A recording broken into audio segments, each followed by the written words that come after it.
Well, welcome to the 700 Club. The new White House press secretary takes over today. Karine Jean-Pierre is the first Haitian to hold this key position and the first LGBTQ plus person.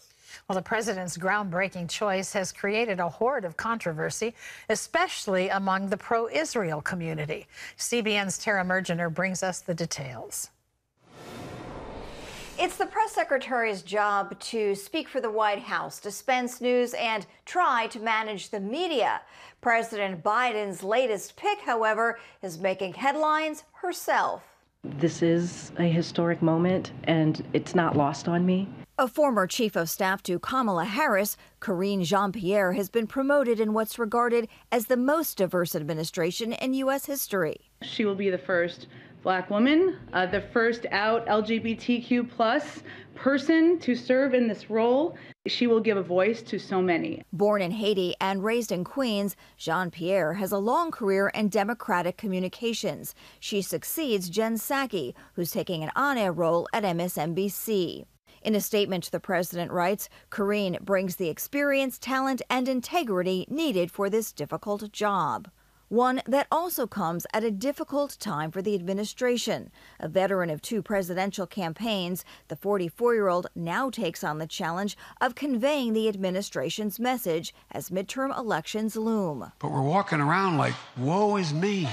And President Biden's popularity plummets. I just appreciate this time and this moment, and I hope that I make people proud. Jean-Pierre is aware of the media's impact on politics, often using it in her past role as a Democratic strategist. Donald Trump doesn't really care about the country. While receiving wide praise for the high-profile position, not everyone is embracing President Biden's pick. Former Ambassador David Friedman tweeting, amidst all the celebration of Biden's new press secretary checking multiple boxes in identity politics, the mainstream media forgot to mention that she hates Israel. Karine Jean-Pierre has a track record of making anti-Israel statements. As an example, she's accused Israel of committing war crimes, quote unquote. In 2019, as a spokesperson for MoveOn.org, Jean-Pierre wrote a scathing op-ed in Newsweek, endorsing the boycott of a historically bipartisan group, which advocates for a strong U.S.-Israel relationship. She's also accused the America-Israel Political Action Committee, AIPAC, of indulging in racism and Islamophobia. One wonders whether she'll be capable of being objective. Critics also charge Jean-Pierre's marriage to CNN anchor Suzanne Malveaux is a conflict of interest in the position, though a similar arrangement happened during the Obama administration with Press Secretary Jay Carney. CNN has sidelined Malveaux from covering politics and the White House for now. Should it matter here? No, it should not matter, but it does. And why does it matter? Because we're in a climate right now, a political climate and a media climate that is so polarized that the last thing you want is any sort of appearance of conflict of interest. Or a history of pushing disinformation, as critics point to tweets like this one sent shortly after Donald Trump won the 2016 presidential election, which she called stolen. She made a similar claim regarding Stacey Abrams following the 2018 Georgia governor's race. There needs to be a measure of credibility, and if you've been on the record declaring such things as Stacey Abrams is the secret winner of the 2018 Georgia gubernatorial race, that credibility is very severely and perhaps irreparably strained. Press secretaries have the power to shape presidential agenda and public perception. Jean-Pierre's supporters insist she'll use the power of her post wisely. In Washington, I'm Tara Mergener, CBN News. Well, a pretty amazing life, a pretty amazing career. Her parents are Haitian. Her father drives a taxi. Mother cared for the elderly. They struggled here in America. She was born in Martinique and spent time in Queens, also spent time in Paris as her parents were just trying to put food on the table for a struggling family. And then the religious divide within the family, where the father is staunch Roman Catholic and the mother is a Baptist Pentecostal, and being taught in Catholic school. It's an amazing legacy, amazing amount of energy and talent and pure grit to get where she is today. But it will be different for her. It's different when you're with MoveOn.org. It's different when you're in a campaign position. If you take that viewpoint into the office of the press secretary, get ready for the firestorm. Campaigning is not going to be received well in the White House press room. In other news, after 20 years of drought, wildfires are now scorching the western U.S. John Jessup has that story from our CBN News Bureau in Washington. John? And those fires, Gordon, have hit multiple states, leading to evacuations in Colorado Springs and devastation in coastal California as a firestorm hit this neighborhood in Orange County. Families had little time to prepare, and at least 20 homes were destroyed. A major wildfire has also torched another state. As Heather Sells reports, that fire has been strengthened by other natural conditions. The country's largest wildfire right now is scorching the mountains of northern New Mexico. Thousands have fled this natural disaster, fed by decades of drought, rising temperatures, and strong winds.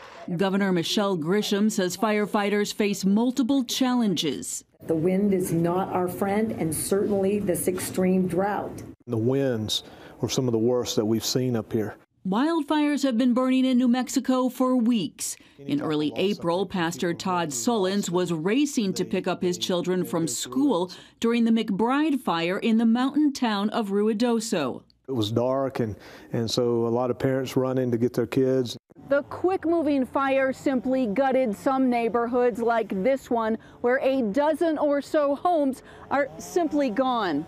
More than 200 families lost their homes here.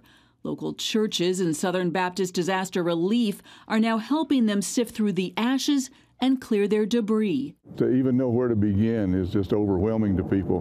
And so that's just a basic need that we can come in and help them begin to get their footing. The National Weather Service says in addition to New Mexico, parts of Arizona, Colorado, and Texas face extreme fire danger right now, mainly due to wind and low humidity. Other visible signs of this mega drought, Lake Mead and Lake Powell. Mead, which supplies water for 40 million people, is at its lowest level since 1937. Both reservoirs are down to 30% capacity. It's one reason why Southern California needs to cut water use by a third. This drought has left us without enough water. That is the tough reality we all face. The prolonged drought puts the spotlight on water conservation, firefighting, and prevention. In communities like Ruidoso, however, the focus is now on rebuilding, which creates opportunities for ministry as well. Reporting in New Mexico, Heather Sells, CBN News. Thank you, Heather. Turning now to the fallout from Russia's invasion of Ukraine. Moscow is threatening retaliation after Finland announced it wants to join NATO. The Kremlin warned it may take what it called, quote, military technical steps.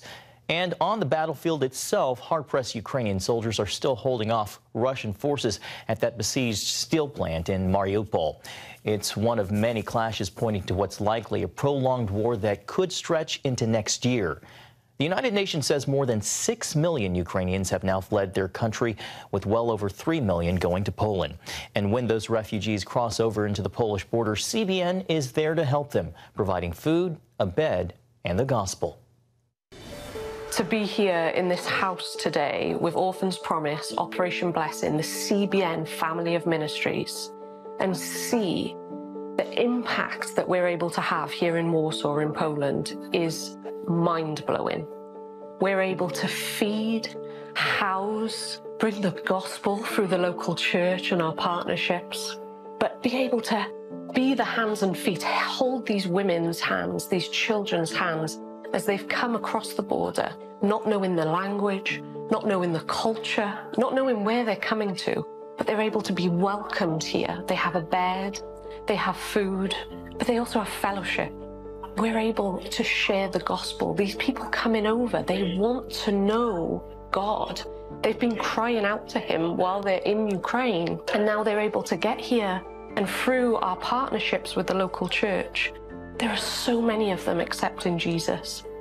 There's so many of them being baptized in bathtubs. The stories I could spend all day telling you. It is an honor and a blessing to be here and hear what is going on, but it is thanks to you.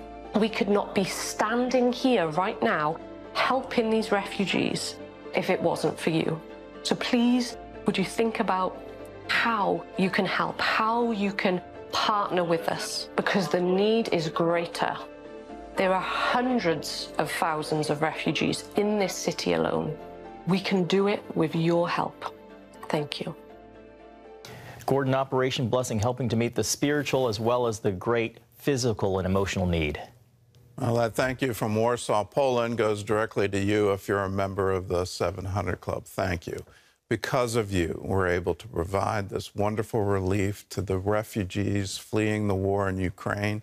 We're throughout the region now, whether in Poland or in Ukraine, in the countries surrounding Ukraine. We have all these centers, the Orphans Promise centers that have been established over the past 2 decades. They're operational now, providing food and shelter and help to people in need.